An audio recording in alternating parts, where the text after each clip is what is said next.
And I think the interference, although not yet quantified, if fully investigated, would show that Trump didn't actually win the election in 2016. He lost the election, and he was put into office because the Russians interfered on his behalf. So do you believe President Trump is an illegitimate president? Based on what I just said, which I can't retract, I would say yes. And remember, Trump's sole condition for whether or not he likes you is whether you are willing to genuflect at his altar. And because Carter wasn't willing to grovel at his feet like the rest of the Republican Party does, then Trump refuses to show him even a modicum of respect. That is how loyalty works with Donald Trump. It is a one-way street. You're expected to give it over and over and over unconditionally, and in return, you can expect exactly nothing. And amazingly, this isn't even the only time that Donald Trump has thrown a fit over the flag being lowered out of respect for leaders who pass away. According to MSNBC, in 2018, just 2 days after Senator John McCain's death, Trump had the White House flag raised to full staff, prompting fierce criticism from Republicans, Democrats, and veteran groups. Trump, whose relationship with McCain was infamously strained, eventually relented and ordered the flag to be lowered again. Trump was not invited to McCain's funeral, and months later complained that he didn't get a thank you for giving the Arizona Republican the kind of funeral he wanted. Yeah, not for nothing, but if Republicans didn't elect the most insecure man-child on earth, they wouldn't have to contend with the embarrassment that he brings onto himself on a daily basis. And yet, here we are. But the glaring lack of any semblance of good character from Trump stands in stark contrast to Jimmy Carter, a point that Joe Biden made here. In April 2021, Jill and I visited Jimmy and Rosalind on a warm spring day down in Plains, Georgia. We wanted to see them. Rosalind met us at the front door with her signature smile.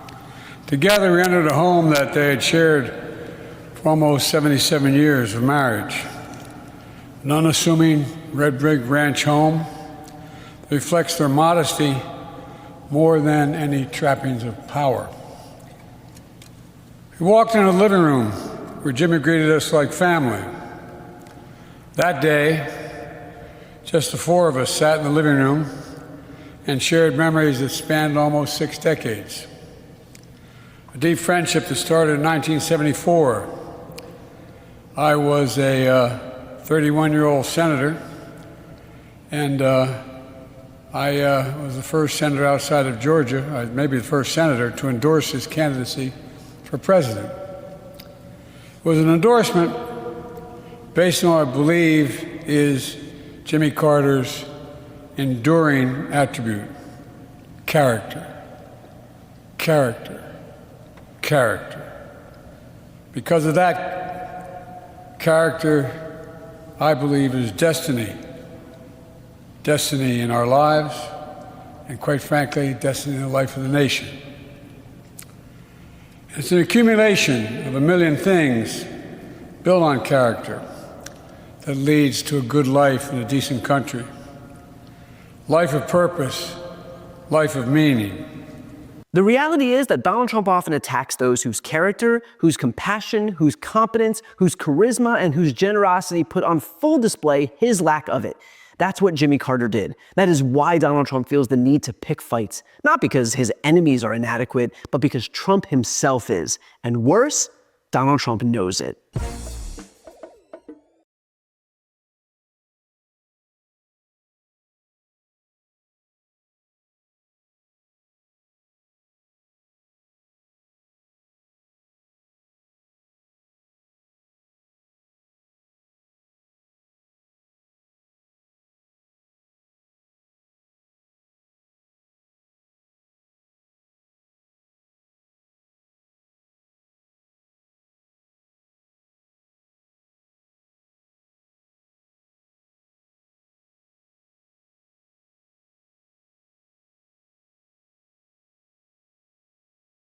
Before you go, just a quick note, if you'd like to see more of my content, which is always free of advertising, sponsorships, and paywalls, please make sure to subscribe to this channel using the subscribe button right here on the screen.